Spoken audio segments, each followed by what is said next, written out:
What is up guys, Roshan here. Something that's trending right now in the news is that WhatsApp is going to be more deeply integrated with Facebook. Some of you have asked, should I be concerned about my privacy? And the short answer is hell yes. If you want to see a more detailed video on why, click here. But anyway, I've been testing out Signal, which is a fabulous alternative to WhatsApp. Here are my thoughts. First off, the Signal app works on iOS, Android, and Linux operating systems. Once you have the app installed, you quickly notice that the interface is intuitive and similar to that of WhatsApp. It supports photos, videos, text, and audio messages. Signal also has this feature where content self-destructs or disappears after a set amount of time.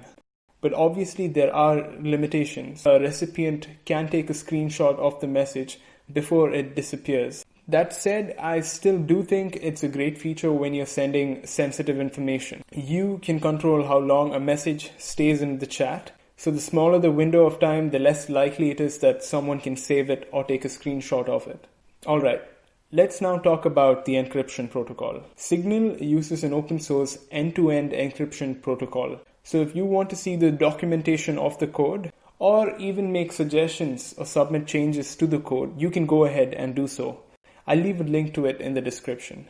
Their encryption is so good that even WhatsApp uses the Signal protocol. But where they mainly differ is how they handle your personal information, especially your metadata.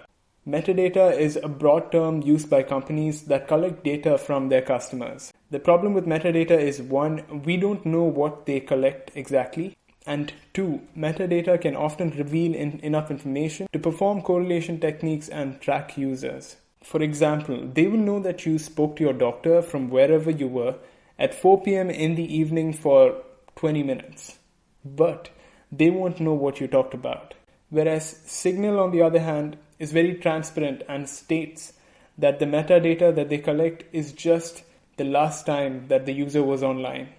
And that is even reduced to the day. So all Signal is going to know is on what day you were online last. That's it. Now let's talk about the challenges with Signal. I did mention this earlier on the previous video as to how hard it's going to be for us to migrate families and friends and colleagues out of WhatsApp and into Signal. Let me know how that's going for you, because I still have to use both WhatsApp and Signal right now. Another challenge that I'd mentioned was with regard to scalability. It would be interesting to see how Signal sustains the tech infra with a non-profit model. So far, I've had an amazing experience with the platform. The day I installed the app, I did have a technical glitch, but that was fixed with a software update. Don't get me wrong, WhatsApp, Telegram, and Google Allo, terrific products.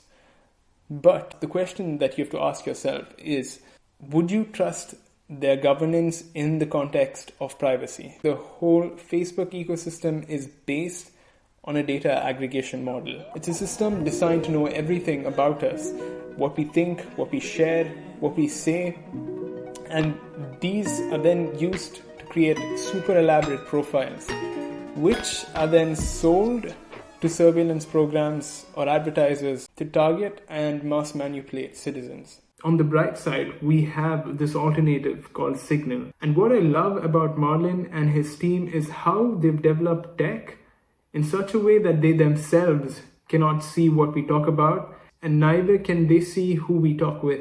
So I definitely recommend that you install Signal and try using it on the side. And when you do, let me know what you think in the comments. Alright, thank you guys for watching. Don't forget to smash subscribe and drop a like if you like the video. And I'll see you in the next. Peace.